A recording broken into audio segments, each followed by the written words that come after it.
के गठबंधन को और प्रधानमंत्री जी को मैं धन्यवाद अर्पित करना चाहता हूं कि इस अविश्वास प्रस्ताव पर बोलने का प्रजातंत्र के मंदिर में इस देश की संस्कृति, इस देश का सद्भाव निर्मित की जाती है। जिस प्रजातंत्र के मंदिर से 1.5 करोड़ जनता अपनी प्रेरणा लेती, उस प्रजातंत्र के मंदिर में ना देश की चिंता है, ना प्रधानमंत्री के पद की चिंता है, ना राष्ट्रपति बल अपनी हैसियत की चिंता है। ये देश को पूर्ण रूप से स्पष्ट है। मेरा अपना सौभाग्य मैं मानता हूं, लेकिन ऐसा दृश्य में मैंने 2 दशक में नहीं देखा है कि I.N.D.I.A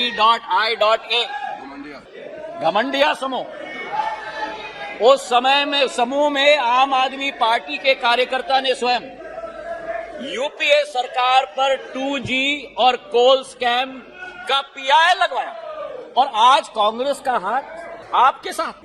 ये स्थिति अंदर की बात, और वही स्थिति सभापति महोदय हमारे टीएमसी के साथी यहाँ बैठे हुए, जिस टीएमसी के बारे में अधीरदार रोज इस सदन में लपक लपक कर भ्रष्टाचार की बात करते थे, चिटफंड की बात करते थे, अपने संसदीय क्षेत्र में कार्यकर्ताओं की कत्लों की बात कर रहे थे, आज वही कांग्रेस पार्टी और वामपंथी दल हाथ में हाथ उस टीएमसी के साथ मिला रहे हैं। तो ये इनकी असलियत है। और जो मैं कहना चाहता हूं सभापति महोदय कि अगर इन लोगों को अपने गठबंधन में एक दूसरे के विरोधी होकर भी सत्ता के लालच के साथ पूरे तरीके से कुनबे की तरह साथ में आ रहे हैं। आरजेडी और जेडीयू की बात करें, लालू प्रसाद यादव जी पर जो रोजगार का आरोप लगाया था, जमीन पर रोजगार का एक्ट का आरोप लगाया था, वो जेडीयू के वर्तमान के अध्यक्ष ने स्वयं सीबीआई को सबूत अपने हाथों से दिलवाया था, और आज दोनों हाथ में हाथ मिलाकर चल रहे हैं। ये संविधान बचाने की बात करते हैं सभापति महोदय, ये क्या अपना ईमान पहले बचा पाए, उसका उत्तर देश की जनता को दें। आज सभापति महोदय विचित्र स्थिति है। आगे ये नाटक कर रहे थे, आगे आपका स्वागत है, बहुत बढ़िया ड्रामा था, आपका स्वागत है। आज बड़ी विचित्र स्थिति है सभापति महोदय कि जिनके दिल नहीं मिलते वे दल मिल चुके हैं, जिनके दिल नहीं मिलते वे दल मिल चुके हैं, और जिनके इतिहास में वैचारिक या व्यवहारिक संबंध या सिद्धांतिक संबंध न हो, वो आज लोकसभा चुनाव के लिए एक साथ होकर लोकतंत्र बचाने की आवाज लेकर आज सदन में आए।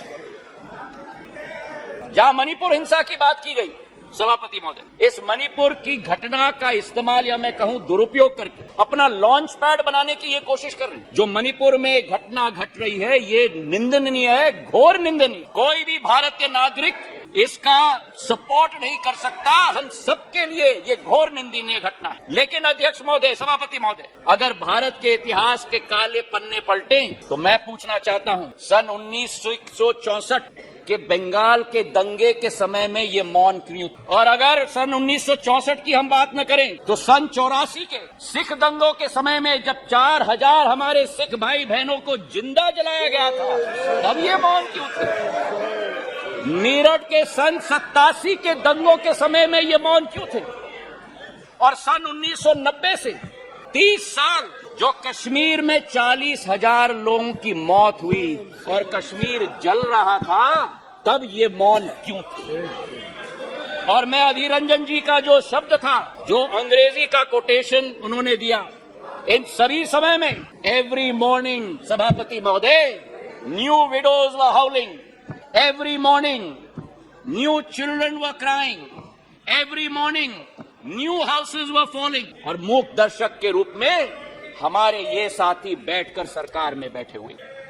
आज यहां बैठकर गौरव गोगोई जी ने, सबर रखो, सबर रखो, आराम से चलो, सबर रखो, थोड़ा सीख लो।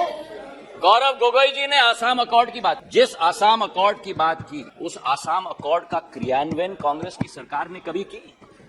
आज मैं पूछना चाहता हूं कि हमारे पड़ोसी देश बांग्लादेश के साथ 68 वर्षों में हमारे बॉर्डर को निर्धारित नहीं किया। 2014 में जब प्रधानमंत्री जी ने शपथ ली, 1 साल के अंदर बांग्लादेश का बॉर्डर निर्धारित करने का काम प्रधानमंत्री नरेंद्र मोदी जी ने किया। अगर सच्चाई में बताऊं, प्लीज उत्तेजित मत हो, उत्तेजित मत हो गौरव। नो अगर बोलते हो तो सुनने की क्षमता रखो, सुनने की क्षमता रखो। बैठिए जनता ने गौरव, आपकी चिल्लाने आप को बैठ बता जाइए, दी। बैठ जाइए। सभापति महोदय, नॉर्थ ईस्ट की सारी समस्या कांग्रेस की तुष्टीकरण की राजनीति के साथ शुरुआत हुई, जब उनको अपने फायदा नॉर्थ ईस्ट में विदेशी घुसपैठियों को अंदर लेकर उनको नागरिकता देने की कावियात की शुरुआत और शरण और पहचान देने की कावियात की शुरुआत हुई। चार्जशीट सभापति महोदय बड़ी लंबी है। 1960 के दशक में जब मणिपुर में अलगाववादी समूह ने हिंसा की शुरुआत की, जब वो जन्म हुआ तो वो कौन था जो उनके साथ बैठकर चर्चा करने के लिए तैयार? वो कौन था जिन्होंने उनके साथ बैठकर समझौता किया? और आप भूल गए 1993 में जब 123 दिन मणिपुर जल रहा था, आपकी सरकार यहां भी थी, आपकी सरकार यहां भी थी, आपकी सरकार यहां भी थी और आपकी सरकार वहां भी थी। और आज आप मणिपुर के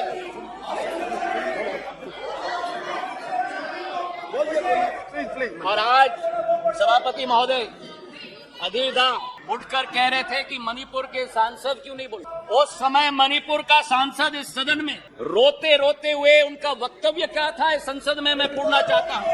जब आपकी सरकार यहां भी थी और आपकी सरकार वहां भी थी, मणिपुर के सांसद ने इस संसद में 1993 में वक्तव्य दिया।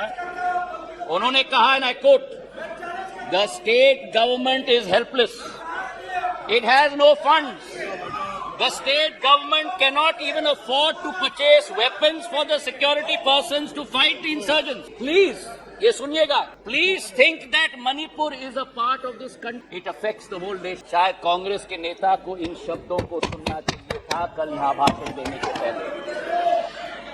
मुझे आज सभापति महोदय मुजफ्फर वारसी जी की शब्द याद आती और मैं कोट करना चाहता हूँ, औरों के ख्यालात की लेते हैं तलाशी, औरों की ख्यालात की लेते हैं तलाशी और अपने गिरबान में झांका नहीं जाता।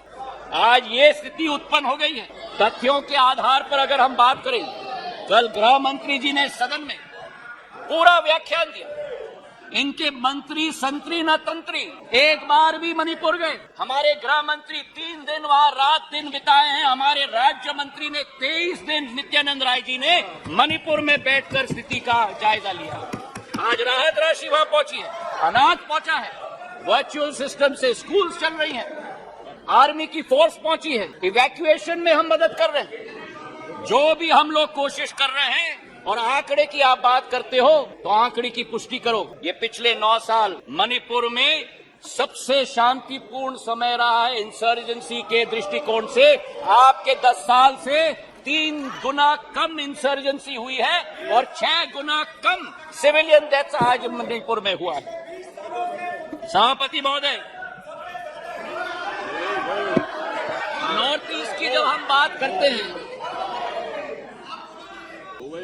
नॉर्थ ईस्ट की जब हम बात करते थे 1 दशक पहले, तो चित्र हमारे दिमाग में आता था, हिंसा का चित्र आता था, आतंक का चित्र आता था, अस्थिरता की चित्र आता। और उसके पीछे कारण ये है कि दशकों से जो सरकार रही थी, उनकी सोच विचारधारा थी कि अगर बॉर्डर विलेजेस में और उत्तर पूर्वी क्षेत्र में अगर विकास किया तो वहां जागरूकता उत्पन्न होगी, इसलिए उन्हें विकास से वंचित रखा जाए। हमारे प्रधानमंत्री ने 2015 में, देश के प्रधानमंत्री ने पहला कदम लिया। जो भी हिंसक संगठन थे मणिपुर, उनके विरुद्ध सर्जिकल स्ट्राइक करके म्यांमार तक खदेड़ के भेज दिया था सभापति महोदय। और उसके बाद पहला कदम जो लिया, विकास व्यापक सोच के साथ, एक विचारधारा के साथ, उन्होंने एक विकास का मंत्र दिया सभापति महोदय, विकास का मंत्र दिया हीरा, क्योंकि उत्तर पूर्वीय क्षेत्र भारत का हीरा है। हीरा मतलब हाईवे, हीरा मतलब इंटरनेट, हीरा मतलब रेलवे,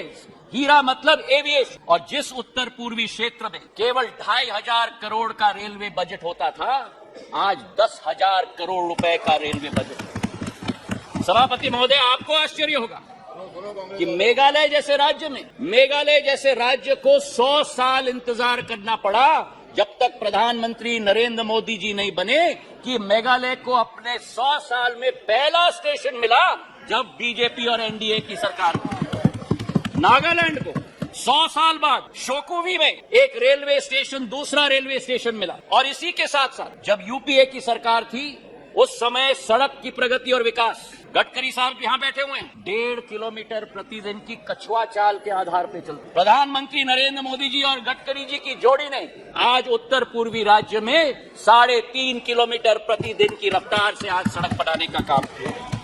हाईवेज और ब्रिजेस की जाल बनी। किरेन रिजिजू के साथ मेरा प्रवास हुआ है। हमने दोनों देखा है कि भारत में अगर पानी पर सबसे लंबा पुल बना है, तो अगर कहीं बना है तो ढोला सदय ब्रिज ब्रह्मपुत्र पर हमारे असम के राज्य में बना हुआ है। और उसी के साथ किसी ने कभी कल्पना नहीं की उत्तर पूर्वी राज्यों के बारे में, पर उत्तर पूर्वी राज्य को विश्व के साथ जोड़ने का अगर संकल्प किसी का रहा, तो भारत को म्यांमार और थाईलैंड के साथ सुपर हाईवे बनाने का काम प्रधानमंत्री नरेंद्र मोदी जी का रहा।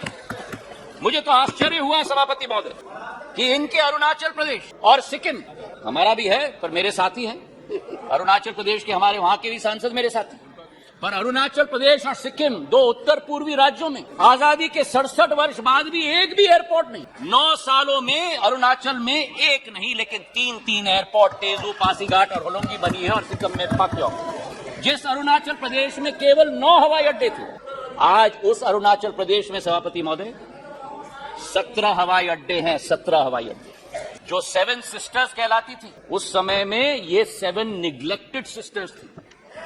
लेकिन प्रधानमंत्री जी के आने के बाद आज उत्तर पूर्व में प्रधानमंत्री जी के पूर्वोदय के मंत्र के साथ विकास का एक नया उदय पूर्वोदय में हो रहा है।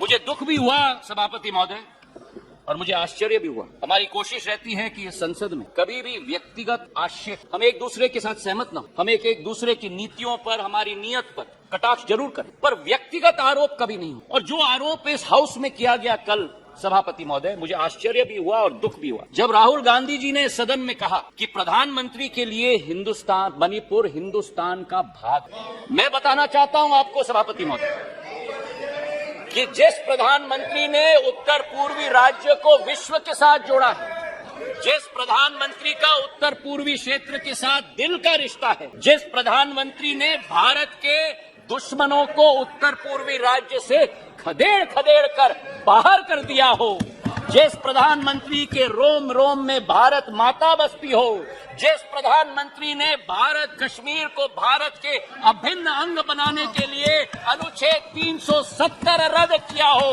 श्यामा प्रसाद मुखर्जी के सपने को एक विधान, एक प्रधान और एक निशान को साबित किया हो, मैं बताना चाहता हूं विपक्ष को सभापति महोदय कि भारत को अलग अलग टुकड़ों में देखने की विचारधारा आपकी है, हमारी नहीं।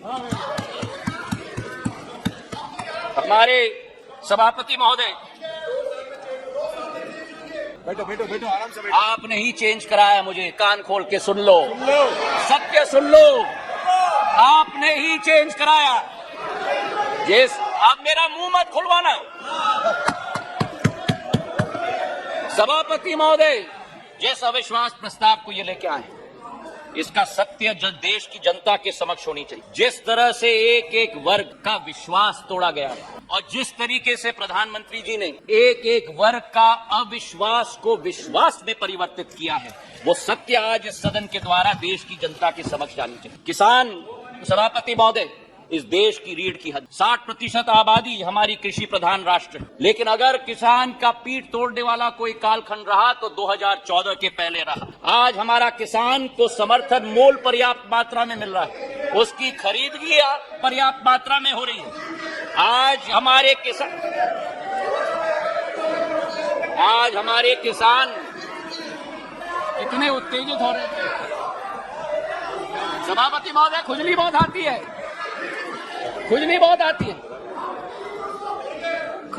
आती है। आज हमारे किसान को सभापति महोदय धान की खरीदी में 90% वृद्धि हुई है। गेहूं की खरीदी में 75% वृद्धि हुई है। नरेंद्र सिंह जी यहाँ बैठे हुए हैं। हमारे समर्थन मूल्य की हम बात करें, 2014-15 में धान की एमएसपी 1360 थी, आज धान की एमएसपी 2183 है, 60% की वृद्धि हुई है। कल कपास की बात की गई, कपास की एमएसपी हम बात करें, कपास की एमएसपी 3350 रुपए होती थी, आज वही कपास की एमएसपी बढ़कर 6620 हो चुकी है, 80% की वृद्धि हो गई।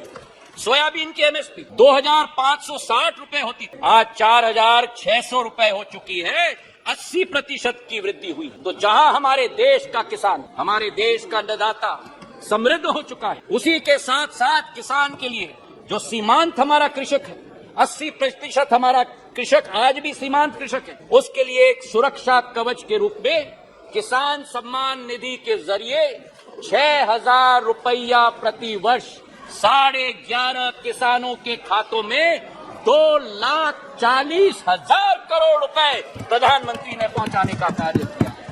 यही अंतर है तुष्टीकरण और संतुष्टीकरण के बीच में, सभापति महोदय। और इसी में मैं बताना चाहता हूं, मध्य प्रदेश में भारतीय जनता पार्टी की शिवराज सिंह जी की सरकार ने इस 6,000 रुपए में 6,000 रुपए अतिरिक्त मिलाकर 12,000 रुपया प्रति साल 80 लाख किसानों के खाते में डालने का कार्य किया।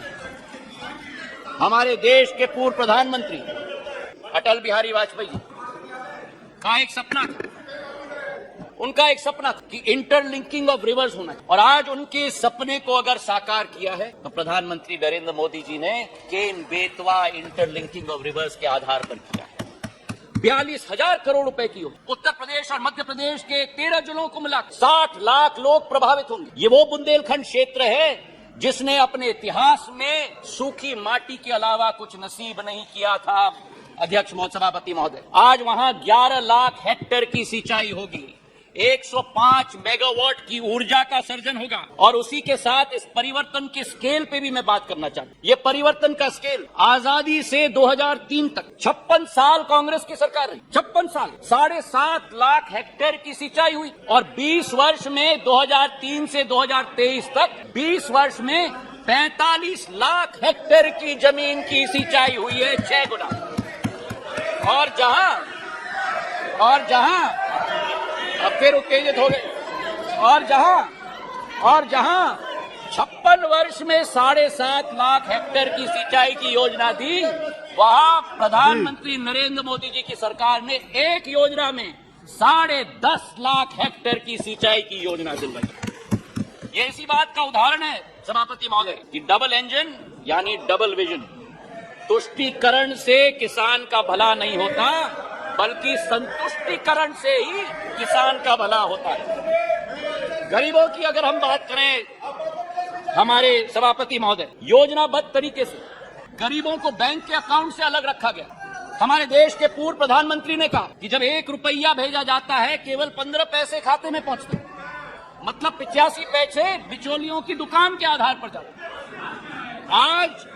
आज हमारे प्रधानमंत्री के द्वारा, नरेंद्र मोदी जी के द्वारा 50 करोड़ जन धन अकाउंट स्थापित करके 25 लाख करोड़ रुपए गरीबों के खाते में डालने का कार्य किया गया है। सभापति महोदय, हमारे गैस के कनेक्शन उज्ज्वला महिलाओं के लिए, हमारे घरों के 3.5 करोड़, हमारे क्षेत्र, हमारे देश की जनता को उत्पन्न करने के लिए हमारे प्रधानमंत्री जी की सोच। अर्थव्यवस्था की बात हमारी वित्त मंत्री जी ने किया। मैं एक बात उनकी बात में जोड़ना चाहता हूँ। स्कैम्स की लंबी लिस्ट कल गृह मंत्री जी ने पढ़ी थी। कोल का स्कैम हुआ, 2G का स्कैम हुआ, अनेक स्कैम हुए।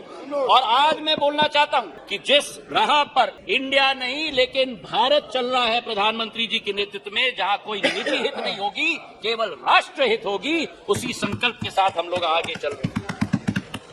9 साल में सभापति महोदय, हम लोग 10 नंबर आर्थिक व्यवस्था के रूप से आज 5 नंबर तक पहुंचे।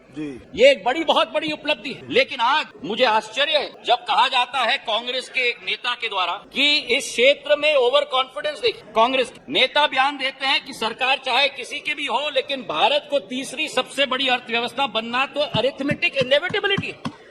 तो ये इनएविटेबिलिटी की गारंटी आपने 9 साल पहले क्यों नहीं दी? कांग्रेस की सरकार के समय आजादी से आज तक 67 वर्षों में हम लोग केवल 12 नंबर से 10 नंबर पर पहुंचे, और जब 9 साल में 10 नंबर से हम 5 पर पहुंच जाएं तो अरिथमेटिक इनएविटेबिलिटी बन जाती है।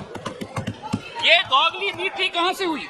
और आज हमारे दोस्त अमोल कोले जी ने पर कैपिटा इनकम की बात उठाई, मुझे खुशी है उन्होंने उठाई। आपको आश्चर्य होगा सभापति महोदय ये सुनते हुए कि भारत 67 सालों में भी सब साउथ अफ्रीका की पर कैपिटा इनकम को हमने पार नहीं किया जब इनकी सरकार होती थी। 9 साल में पर कैपिटा इनकम आज डबल हो चुका है सभापति महोदय।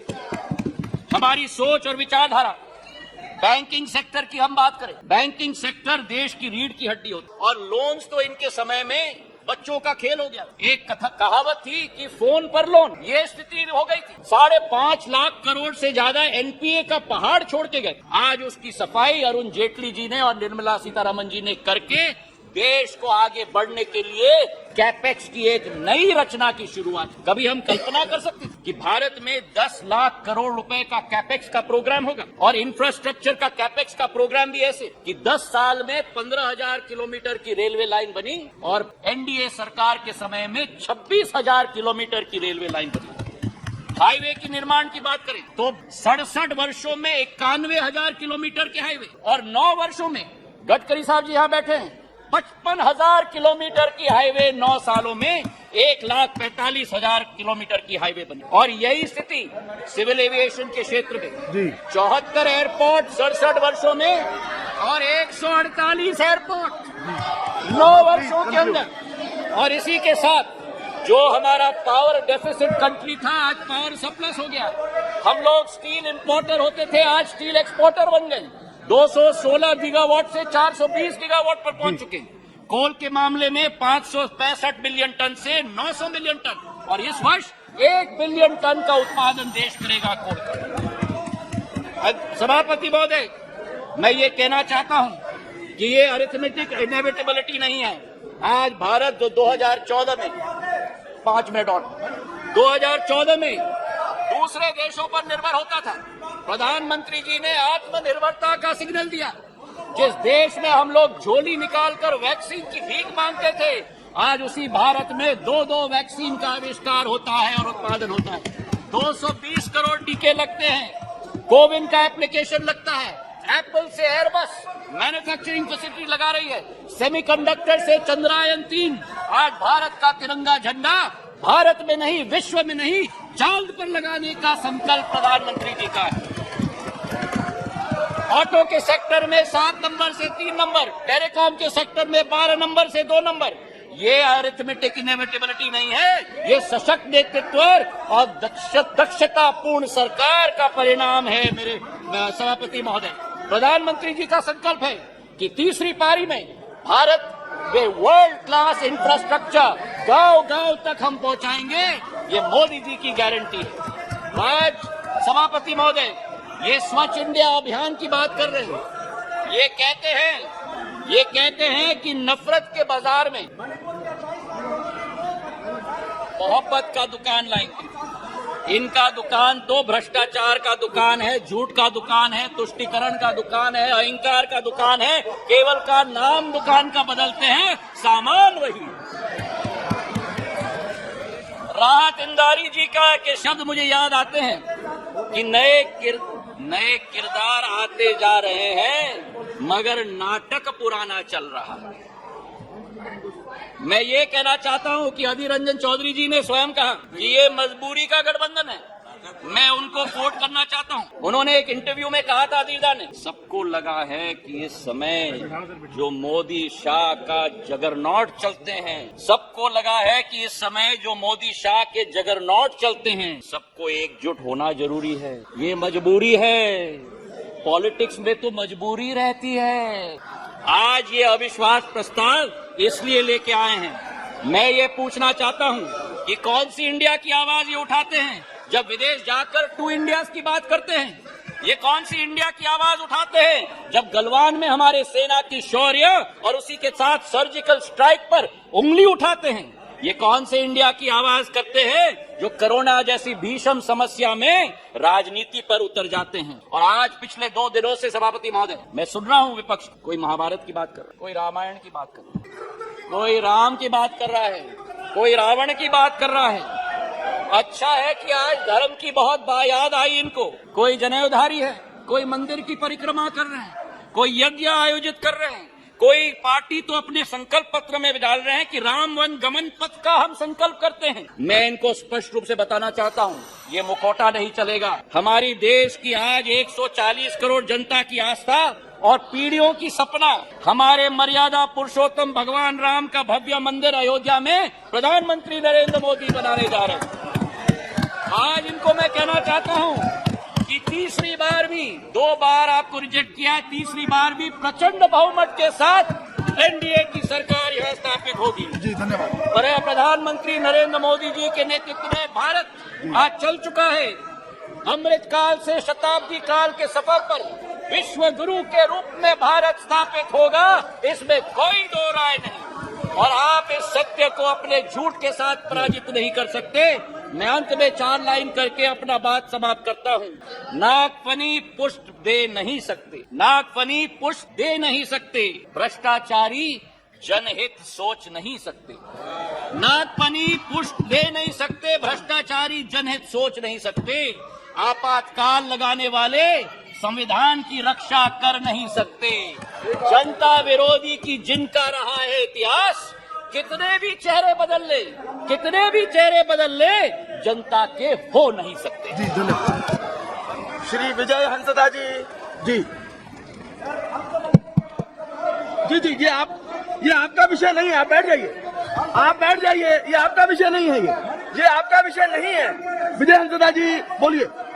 जी सर 5 मिनट प्लीज। मैं